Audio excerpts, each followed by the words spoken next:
Quero convidá-los para que abra a carta do apóstolo Paulo à igreja de Efésios, capítulo 2, apenas o verso 8, 9 e 10. Vou ler o verso 8, os irmãos 9 e o 10 nós lemos todos juntos, amém? Porque pela graça sois salvos mediante a fé. Isto não vem de vós, é um presente de Deus. E os irmãos?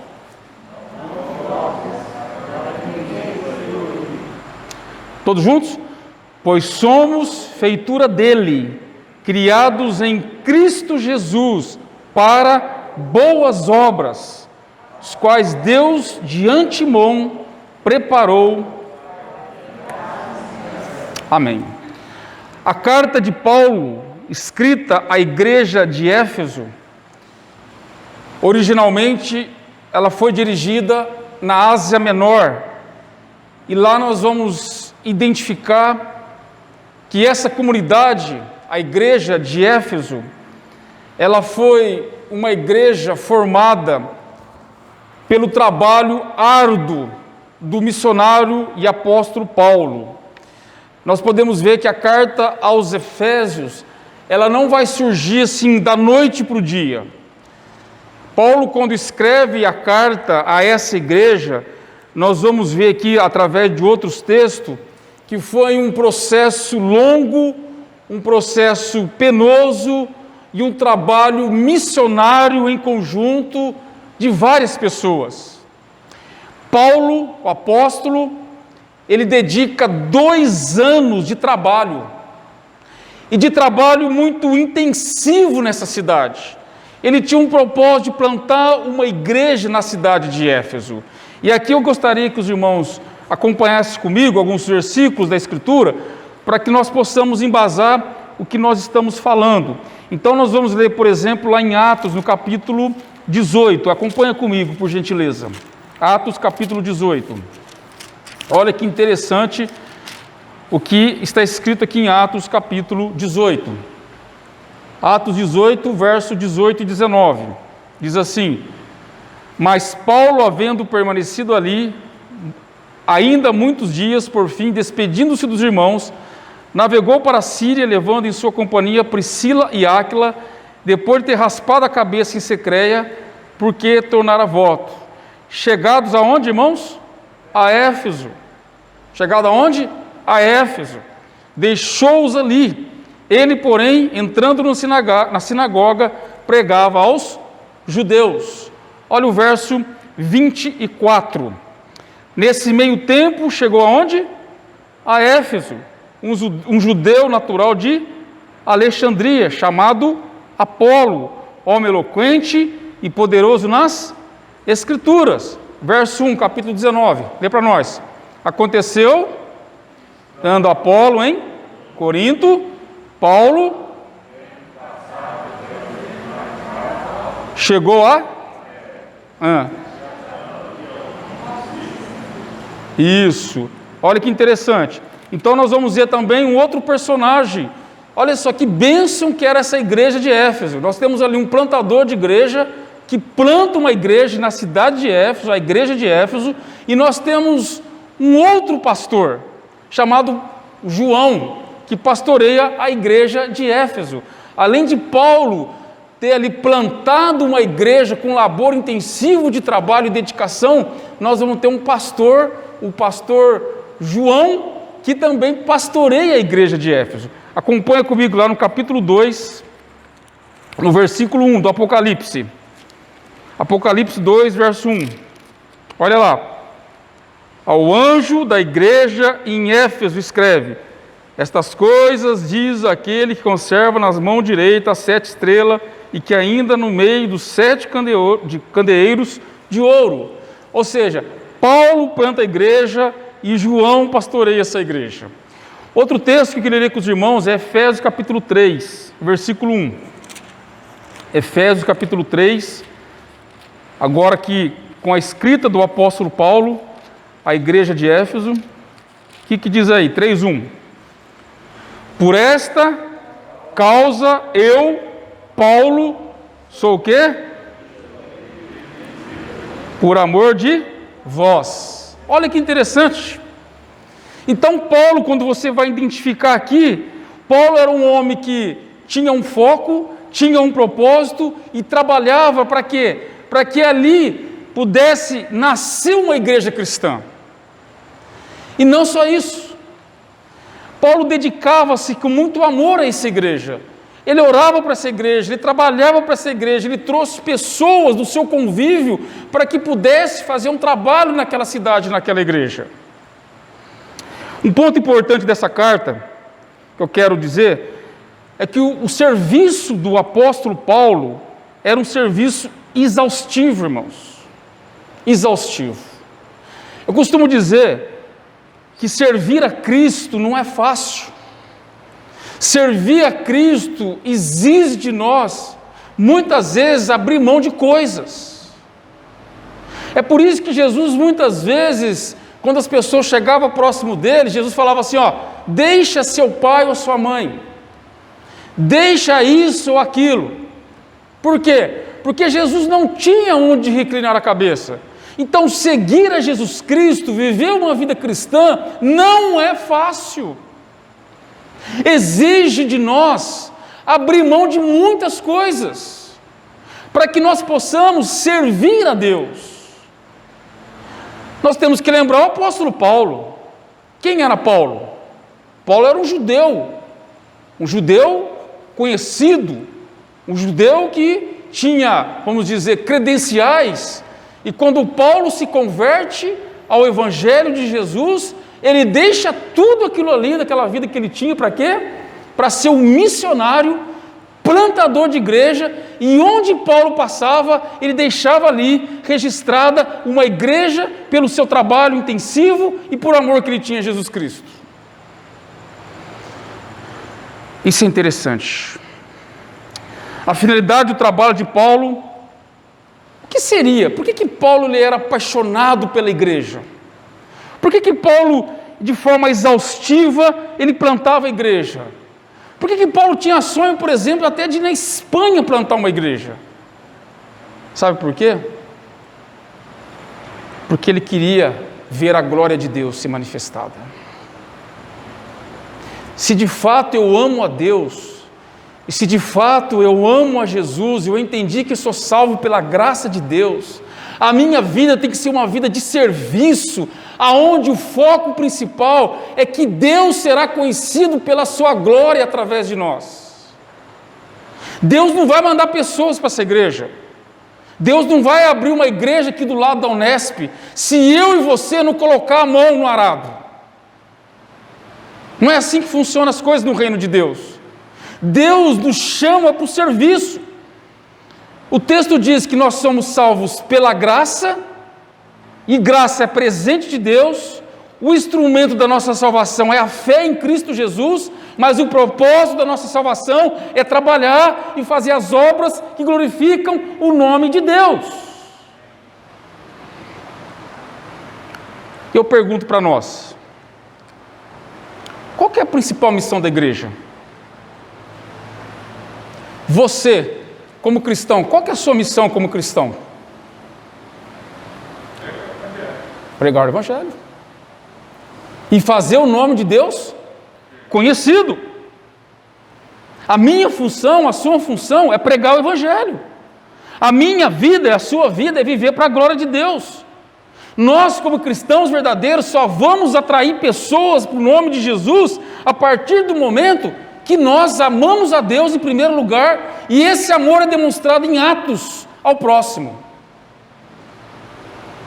Como eu disse, as pessoas hoje elas não veem mais com bons olhos a figura da igreja, porque a igreja parece que perdeu essa essência do amor.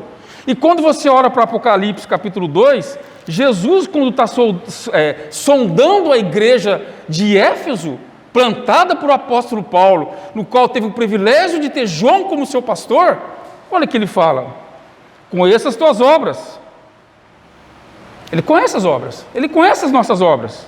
O verso 4: O que diz o verso 4?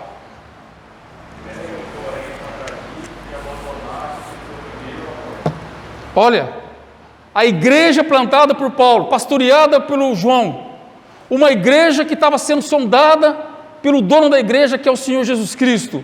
Ele sonda essa igreja e dá o diagnóstico dessa igreja. E ele chega a falar: tenho contra ti que abandonaste o primeiro amor. Abandonaste o primeiro amor. O que diz lá em Tiago, capítulo 2, verso 17? Tiago, capítulo 2, verso 17. Assim também a fé, não tiver obras, por si só está morta. É morta.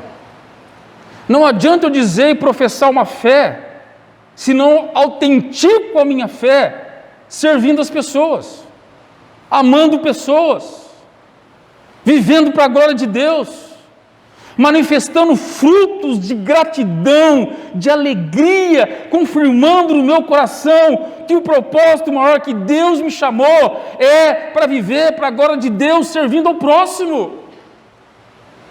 Essa é a nossa missão, meu irmão. A minha missão na terra não é ganhar dinheiro, não é ter status, não é fazer isso, fazer aquilo. A missão que eu tenho no mundo é única: fazer o nome de Deus ser glorificado através da minha vida.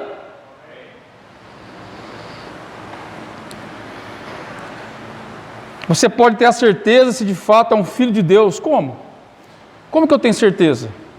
Mateus capítulo 5, verso 16. Abre sua Bíblia lá. Olha como que Deus é glorificado na sua vida, meu irmão. Mateus capítulo 5, verso 16. Deixa aberto sua Bíblia em Mateus 5. Mateus 5, 16. Vamos ler? Assim brilhe também a vossa diante de quem? Dos homens. Para quê? Veja as suas boas obras. E vendo as suas boas obras, o que eles vão fazer? Para glorificar a Deus.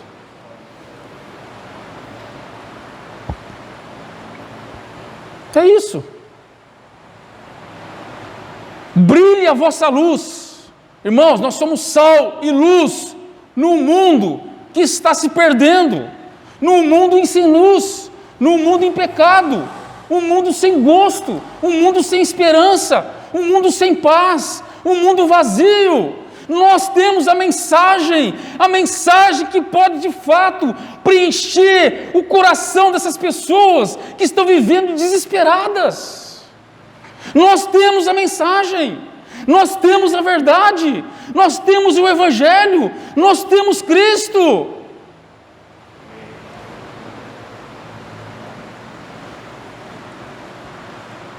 Para que vejam as vossas obras e glorifiquem a Deus. Fiz questão de ler a oração sacerdotal de Jesus, de João capítulo 17, para mostrar que Jesus glorificava a Deus pelo trabalho, pelo serviço que Ele fazia, servindo as pessoas. Pensa num carimbo.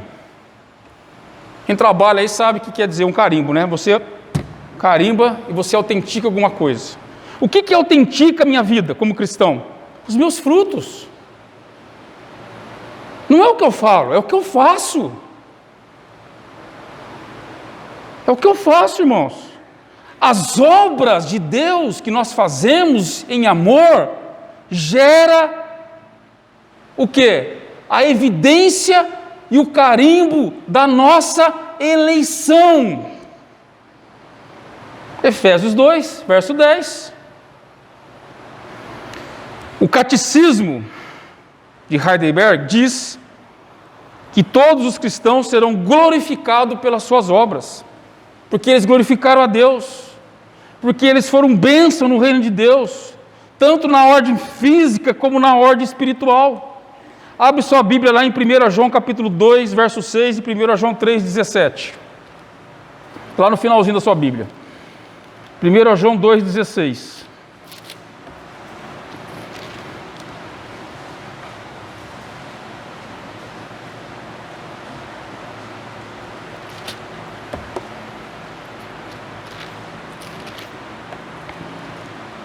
O que diz aí?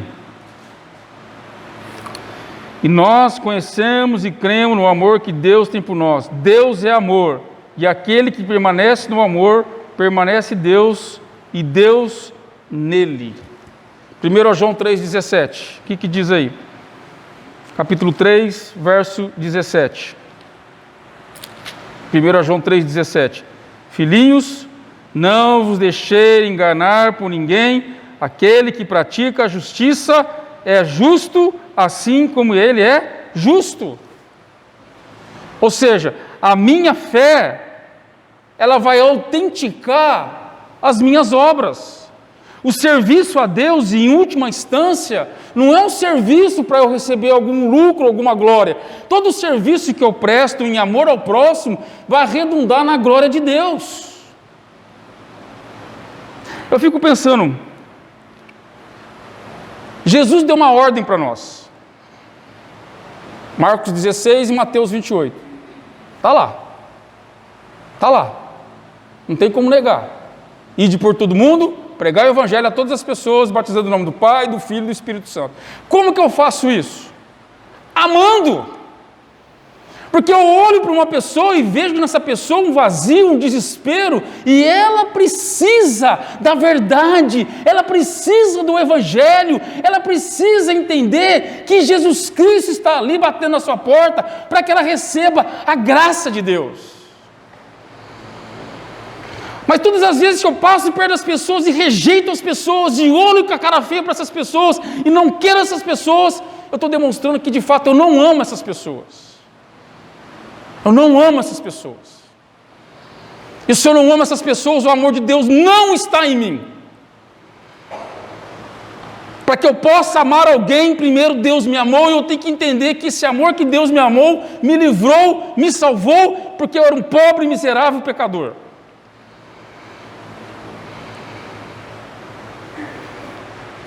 Todos eleitos, redimidos, são chamados para servir em amor.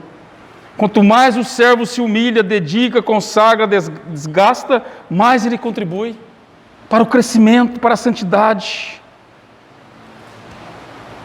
A missão da igreja é fazer o nome conhecido em toda a terra, irmãos. A missão da igreja, a missão do cristão é fazer o nome de Jesus ser conhecido em todo o planeta Terra, dizendo que existe somente um Deus, Cristo Jesus.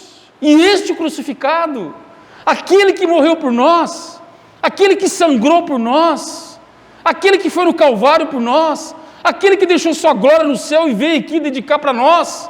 E nós não somos melhores que ninguém, nós somos pecadores, miseráveis, mas Deus, pelo seu grande amor incondicional, Ele olhou para nós, Ele nos salvou. Ele nos salvou. Eu não tenho mérito nisso, você não tem mérito nisso, e quando eu entendo isso, eu tenho um coração alegre e grato a Deus, alegre e grato a Deus. Como nós lemos já em Mateus, no 25, de 35 a 40, nós vimos lá, que quando nós deixamos de fazer algo para as pessoas, irmãos, nós estamos deixando de glorificar o nome de Deus. O servo de Cristo, ele tem a responsabilidade de ser bênção. Sabe por quê? Quando você vai ler aqui a carta de Paulo aos Efésios, no capítulo 1, Paulo já descreve para nós muito claramente o que nós temos. Ele diz no verso 3, bendito Deus e Pai de nosso Senhor Jesus Cristo, que tem o que, irmãos? Abençoado com toda a sorte de bênçãos espirituais nas regiões celestiais em Cristo. Ou seja, todo aquele que passou pelo processo da eleição, da regeneração, da conversão, do novo nascimento, agora em Cristo Jesus, ele já recebe todas as bênçãos celestiais em Cristo Jesus. Você não precisa de mais bênção. Você não precisa, porque você já tem, é garantia. É Deus que fala, é Cristo que autentica para nós. O que ele fala aqui? Que nós somos abençoados nas regiões celestiais em Cristo. Mateus capítulo 10, verso 42. Vamos ler 3 textos aqui. Mateus capítulo 10, verso 42. Por gentileza.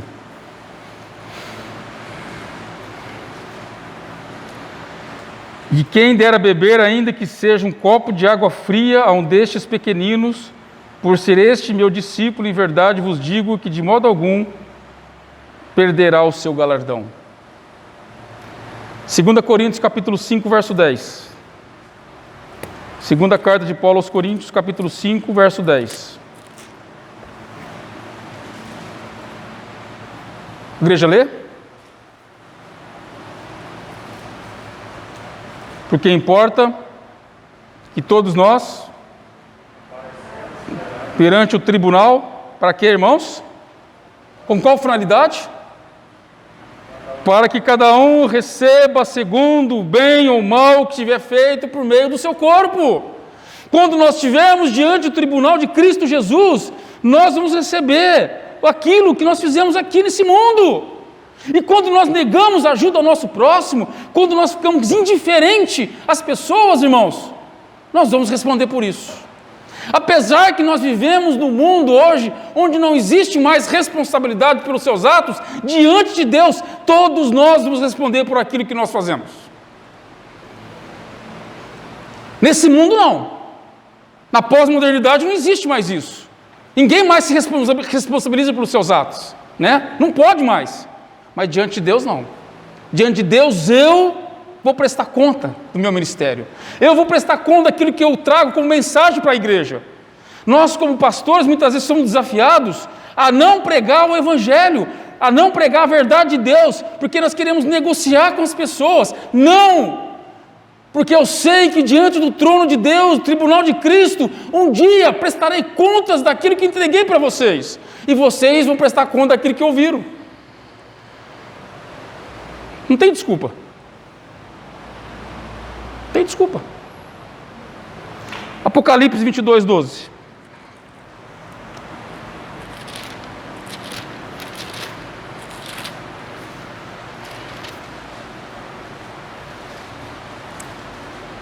E eis que venho sem demora. E comigo está o quê? Que tenho para quê? Segundo o quê? Aí. Está aí, irmãos. Cada um vai receber aquilo que faz. Os eleitos são por Deus condicionados a servir de forma incondicional, de forma irrestrita. E não existe pessoa que é regenerada que não serve. Efésios capítulo 4, verso 1. Efésios 4, 1, que é a carta de Paulo à igreja de Éfeso. Efésios capítulo 4, versículo 1. Rogo-vos, pois, eu prisioneiro no Senhor, que andeis de modo digno da vossa vocação. A pergunta que eu tenho para nós nessa noite é: o que é a vocação? Deus nos chamou para quê? Para que Deus me inseriu no seu corpo de Cristo? Para que Deus tirou você das trevas, do lamaçal, e inseriu, te lavou, te purificou, derramou sangue sobre a sua vida, fez você tornar uma nova criatura, inseriu no corpo de Cristo? Com qual função? Com qual propósito? Com qual finalidade? Efésios 2,10.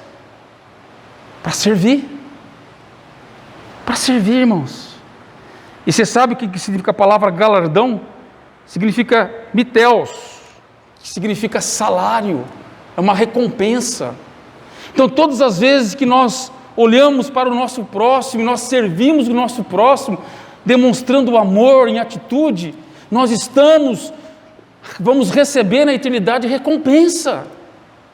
Nada é em vão nesse mundo. Assim como diz no mundo natural, aquilo que você planta, você colhe, no mundo espiritual é a mesma coisa. Tudo aquilo que nós plantamos no nosso mundo espiritual, nós vamos colher, queridos. É a lógica.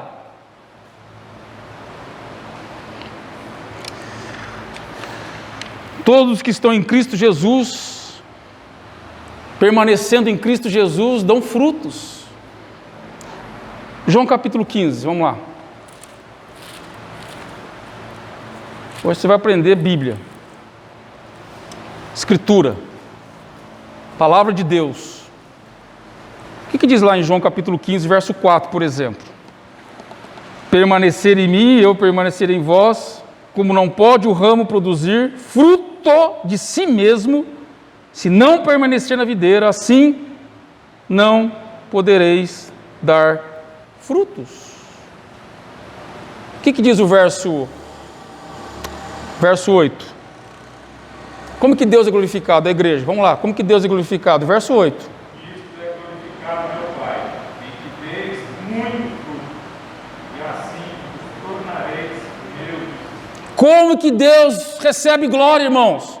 Como que Deus é louvado? Como que Deus é exaltado? Quando nós produzimos frutos. Não é quando eu venho à igreja. É quando eu sirvo a Deus e ao próximo em amor. É isso que Deus é glorificado. Quando o Evangelho é expandido, as pessoas olham para nós, vejam, olha a luz, olha ali a luz, existe um caminho, uma esperança. E a esperança é Jesus. Eu sei que nós vivemos num mundo caído por causa do pecado, num mundo egoísta, individualista, mau. Nós olhamos as circunstâncias da vida, nós ficamos perplexos de tanta maldade, de tanta falta de amor uns pelos outros. A história nos mostra isso. No entanto, se nós estivermos em Jesus, nós daremos frutos. É claro que se a pessoa não estiver em Cristo, ela não vai dar, porque cada um externa aquilo que tem, cada um faz com aquilo que tem na sua vida. Em Hebreus capítulo 9 ele fala assim, 27, depois da morte, o quê? Somos ordenados a viver uma só vez, e depois disso, o que, irmãos? Estaremos no tribunal de Cristo. Você acreditando ou não? Você está avisado. Todos nós estamos avisados. Você acreditando ou não? A Bíblia diz que estaremos diante de Deus. E aí sim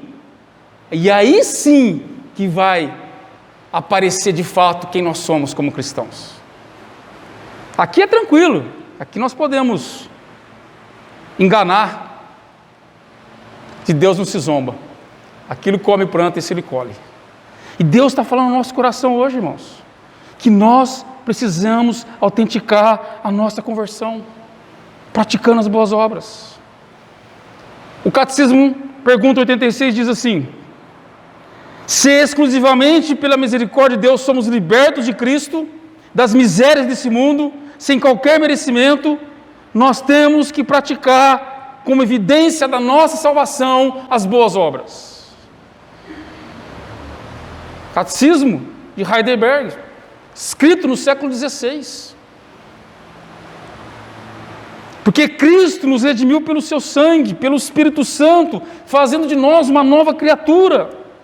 E fazendo de nós uma nova criatura, para que assim agora nós possamos servir a Deus e Deus ser glorificado através do nosso testemunho. 1 Pedro 2,12. 1 Pedro capítulo 2, verso 12.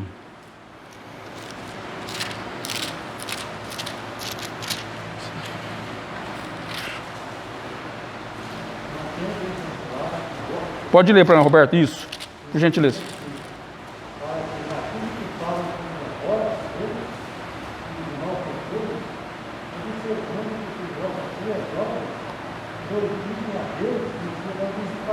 Isso. Muito bom. Cada um de nós vai confirmar a nossa salvação pelos frutos, irmãos. O desejo do meu coração é é que nós possamos ser alcançados por Deus. Porque quando nós de fato temos o entendimento do que nós somos e de que Deus fez por nós, resta-me apenas humildade e reconhecimento e gratidão por aquilo que Jesus fez por nós. É isso que cabe a nós fazer. A Reforma Protestante estabeleceu a doutrina da justificação pela fé, mas mostrando que além disso, quando nós fomos alcançados pela misericórdia de Deus, o nosso coração foi um coração transformado de pedra num coração de carne, e agora não mais aquele bruto e irracional, mas agora uma pessoa sensível e humilde, a tal ponto que ele ouve a voz de Deus, ele obedece à voz de Deus, e ele tem prazer em fazer isso, porque todas as vezes que ele faz isso, o seu Deus é glorificado. Pensa no mundo que você vive hoje. Pensa nas pessoas que você conhece que são humildes.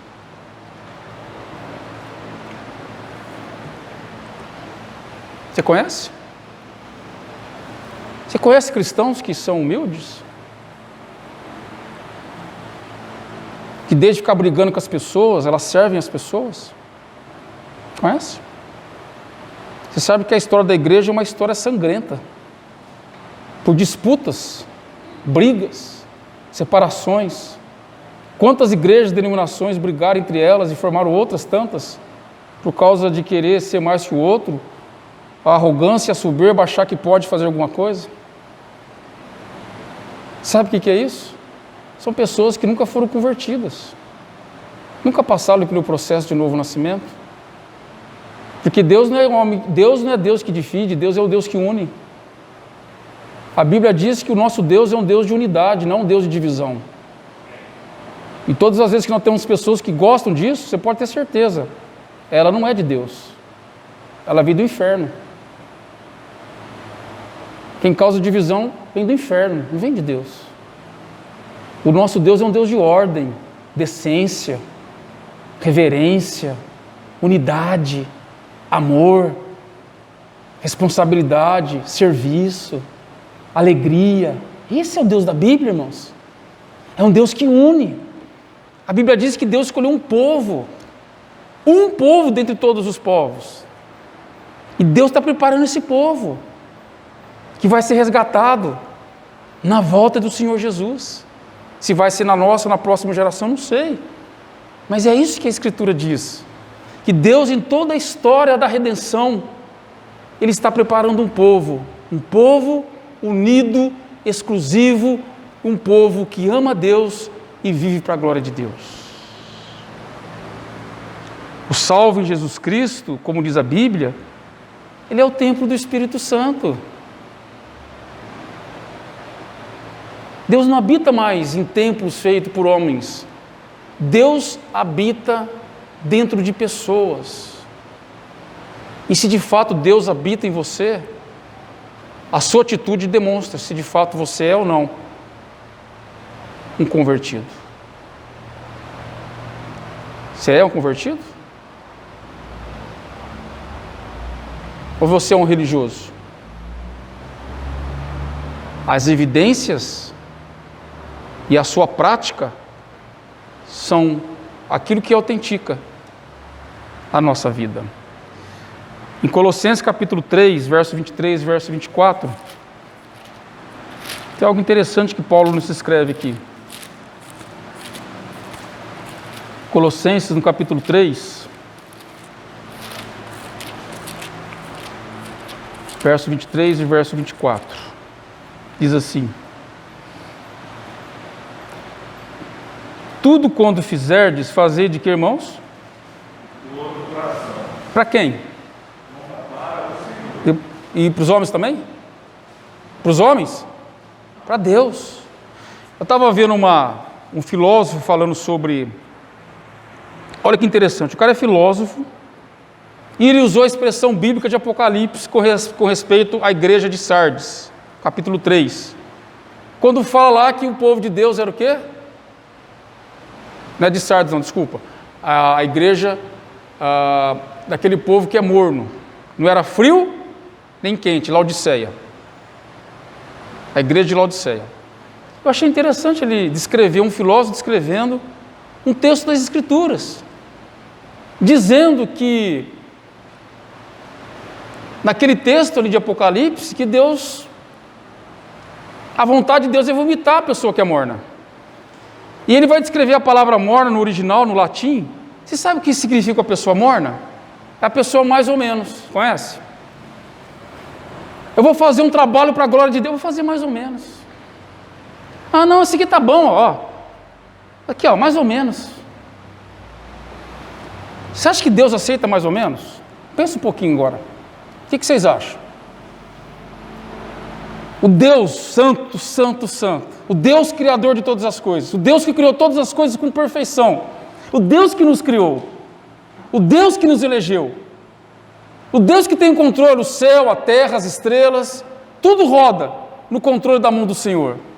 Eu pergunto para você, quando nós servimos a Deus, nós servimos de todo o coração? Quando eu me coloco para trabalhar e servir a Cristo, eu coloco assim a minha vida de todo o coração. Eu vou cantar aqui, mas eu vou cantar de todo o coração. Eu vou pregar aqui o Evangelho, ou a palavra de Deus, eu vou pregar de todo o meu coração. Ou simplesmente eu vou ler um versículo da Bíblia e vou pregar um mais ou menos.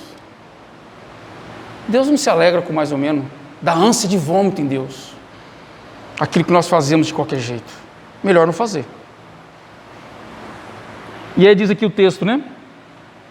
24. Ciente de que, irmãos? Lê para nós aí. Ciente de que? Recebereis o quê? A recompensa. Você e eu receberemos o que, irmãos? A recompensa. A recompensa daquilo que nós fazemos, tanto de coisas boas quanto de coisas más. É isso que nós temos que colocar em mente. Quem anuncia como servo de Cristo, ele não produz obras ímpias, injustas, não. Porque Ele quer que o seu Deus receba glória, receba louvor, receba exaltação, seja conhecido em toda a terra.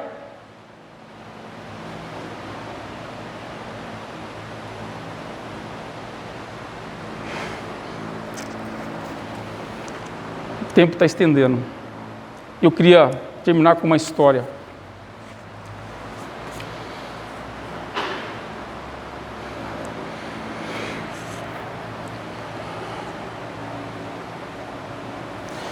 Tem hora que eu fico pensando, amados irmãos,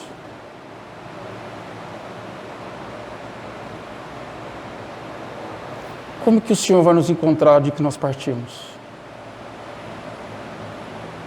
De mão vazia? Palha? Nós vamos chegar na eternidade com palha diante de Deus?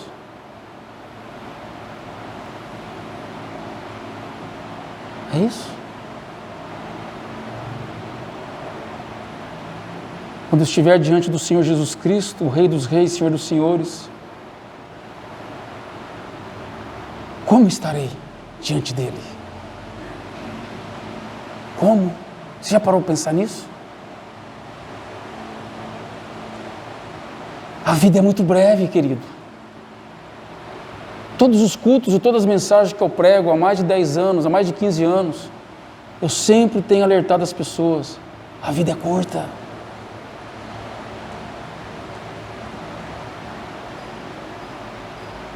O grande Jonathan Edwards, ele dizia, não perca tempo com coisas deste mundo, a vida é curta.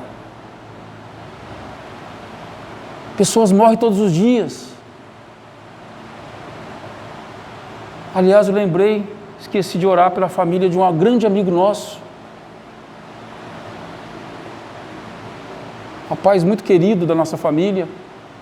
Trabalhou muito tempo com a Isa no consórcio Luiz, em Franca. A esposa, 46 anos. 3 filhas, moças, bonitas. Estava doente, com câncer. tinha tratado, sarado, estava forte. E ontem faleceu. Faleceu. É a vida.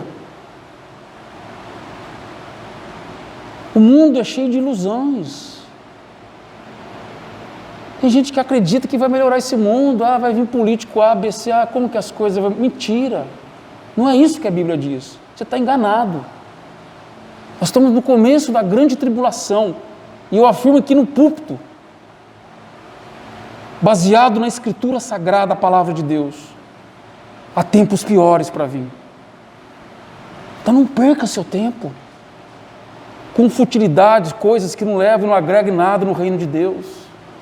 Viva a cada minuto que Deus te proporciona para você ser um instrumento de Deus, para que Ele receba a glória através da sua vida. Alguém já ouviu falar de Gandhi? Quem já ouviu falar de Gandhi? Mahatma Gandhi. A história dele é interessante. Certa vez diz que um missionário chamado Stanley encontrou-se com ele na Índia, com Gandhi. Perguntou assim para ele: Senhor Gandhi, o senhor costuma citar sempre as palavras de Cristo Jesus, e por que o senhor é tão inflexível? O senhor rejeita tornar-se de verdade um cristão? O Gandhi gostava muito de ler a Bíblia. O Gandhi gostava muito do ensinamento de Cristo. Ele diz: eu não rejeito o seu Cristo. O Gandhi falando: eu amo o seu Cristo. Eu apenas creio que muitos de vocês, cristãos, são bem diferentes do vosso Cristo. Entendeu, irmãos? Entendeu? Conta-se que a rejeição de Gandhi ao cristianismo nasceu de um incidente quando era jovem. Ele foi atraído, queria conhecer mais a respeito da fé, tinha estudado a Bíblia, o ensinamento de Cristo, estava explorando a possibilidade de se tornar um cristão. Foi à igreja, num culto. Subindo aos degraus desse culto, uma pessoa parou, um ancião da igreja, o barrou na porta e disse: aonde pensa que você vai? Perguntou o ancião em um tom de voz agressiva e arrogante. Gandhi explicou: eu gostaria de assistir apenas o culto. O camarada diz: fora daqui, eu serei obrigado a chamar pessoas para tirá-lo à força e escada abaixo. A moral da história: uma igreja cristã de falta o amor de Cristo não é uma igreja, é um cemitério que mata pessoas. Já pensou na nossa responsabilidade como cristãos? Todas as vezes que eu rejeito e deixo de testemunhar do amor de Cristo servindo as pessoas, pode ser que eu estou sendo uma pedra de tropeço na vida dessas pessoas.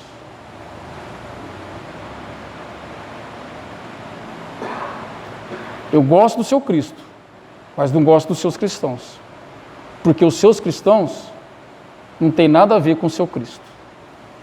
E aí, irmãos? Quando as pessoas aí fora olham para nós como igreja de Jesus Cristo, o que elas veem em nós?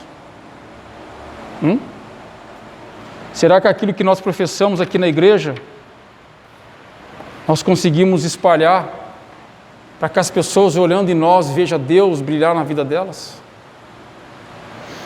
Essa é a pergunta que nós temos que fazer. Deus é glorificado na sua vida?